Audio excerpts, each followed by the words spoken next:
بەناوی خوای بەخشندەی میهرەبان سڵاوتان لەبێت بەڕێزان باز لە مێژووی کورسی پێکاتەکان دەکەین کۆتای پێکاتەکان لە پەرلەمانی کوردستان دەستەی دادوەری هەڵبژاردنەکان کە سەر بەنجومنی باڵای دادوەریە لە عێراق بڕیاری داوە کە لە 100 کورسی پەرلەمان 5 کورسی بۆ پێکاتەکان کۆتای پێکاتەکان تەرخان بکرێت باز لە وردەکاریەکەی دەکەروە باز لە مێژووی کورسی پێکاتەکانیش دەکەین لە 5 خولی ڕابردووی پەرلەمانی کوردستان. دیارە خولی یەکەمی پەرلەمانی کوردستان کە لە 1992 یەکەمین هەڵبژاردن بەڕێوەچوو خولی یەکەم لە 1992 بۆ 2005 بەردەوام بوو 5 کورسی هەبوو بۆ پێکاتەکان دیارە لە خولی یەکەم تەنها 5 کورسی دانرابوو بۆ مەسیحیەکان سریان کلدان ئاشووری 5 کورسیان بۆ دانرابوو خولی دووەم هەرچەند لە خولی یەکەمدا ژمارەی کورسەکانی پەرلەمان 105 کورسی بوو 100 کورسی گشتی بوو 5 بۆ پێکاتەکان بوو خولی دووەم 2005 بۆ 2009 هەرچەندە ژمارەی کورسەکانی پەرلەمانی کوردستان لە 105 کورسیەوە کرا بە 111 کورسی بەڵام هیچ کورسیەک بۆ پێکاتەکان دانەدا و کاتە تورکمان و مەسیحیەکان لە چوارچێوەی لیستی پارتی یەکێتی خۆیان کاندید کردبوو خولی سێم 2009 بۆ 2013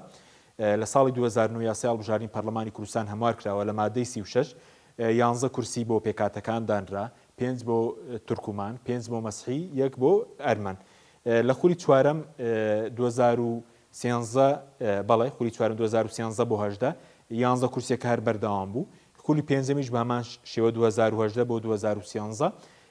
11 کورسی پێکاتەکان بەردەوام بوو ئەو مێژووی کورسی پێکاتەکانە دیارە و کورسیانە لە ماوەی ڕابردووە بەکارهاتوون لە ملبانی سیاسیەکاندا بە تایبەتی پارتی ئەم کورسیانەی بۆ مەبەستی خۆی بەکاری ناوە نەبوون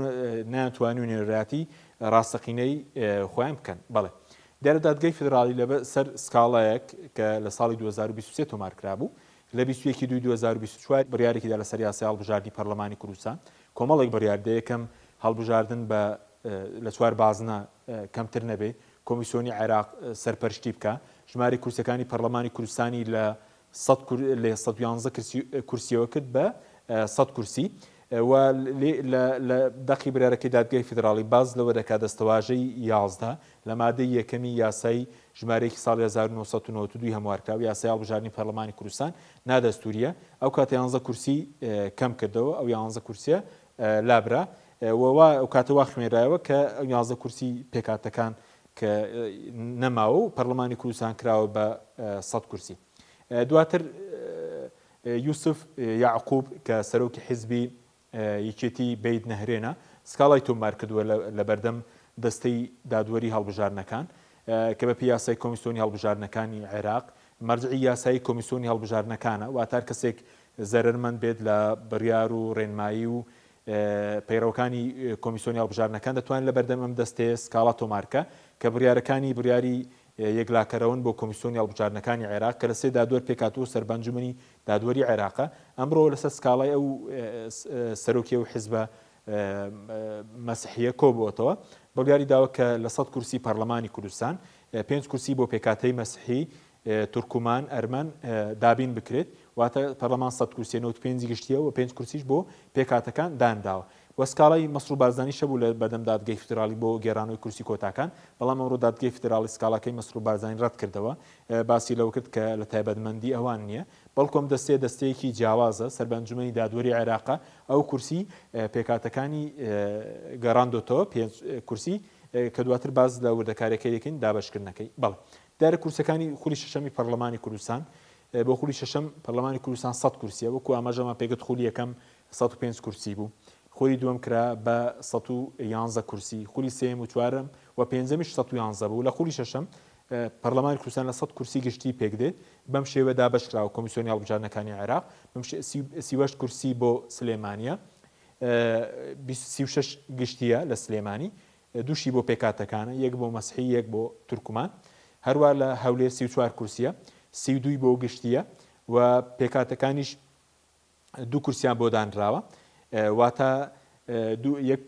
مەسیحی و یەک تورکمان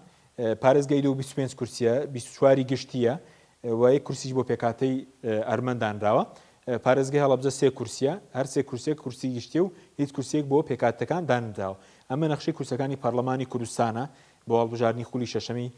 پەرلەمانی کوردستان بەم شێوەیە دابەش کراوە بەڵێ بینە سەر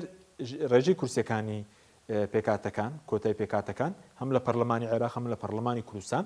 دیارە پەرلەمانی عێراق کۆی گشتی 329 کورسیە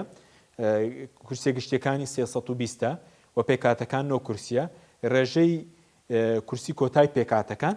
لە سەدا دووی کورسیەکانی پەرلەمانی عێراق پێکدێنێ بەڵام لە هەرێمی کوردستان بۆ خوڵی شەشەم کە 100 کورسیە 5 کورسی بۆ پێکاتەکان دانراوە ڕێژەی کورسی کۆتاکان لە پەرلەمانی کوردستان لە سەدا پێنجی کورسیەکان بەرزدێنەواتە ئێستاش زیاترە و پێشتر ڕێژەکە نزیکی لە سەدا دەبوو لە بڵین لە خولەکانی پێشوو لە 111 ئەم جارە لە سەدا 5 دەبێت کورسی پێکاتەکان لە پەرلەمانی کوردستانەوەی کە بینیتان کورسی کۆتای پێکاتەکان بوو دیارم برارەی دەستی دادوەری وانەکات کەم جارش پێکاتەکان بتوانن تعبیر لە نوێنراتی ڕاستەقینەی خۆیان بکەن بێگومان پێشتر یەکێتی شەڕی بۆ کە کورسیەکان دابەش بکرێن ئەم جارە دوو کورسی هاتووە سنووری سلێمانی ئەو کاتە یەکێتی و دوو کورسیە پڕ دەکاتەوە پارتیش سێ کورسی پێکاتەکان لە سنووری خۆی بامان شێوە پڕیان دەکات واتە ئەو کورسیانە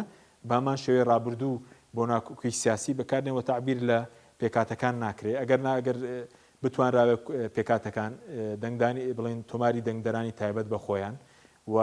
ناوەند دەنگدانی تایبەت بە خۆیان هەبایە واتە بەس پێکاتەکان توانی بیانە کاندیدی خۆیان هەڵبژێن ئەو کاتە دەتوانین وێنرایی خۆیان بکرێت بەس ئێستا لە خەڵکی دیکەش لە دەنگدەری گشتی دەتوانێت دەنگ بدات بەو کورسی پێکاتەکان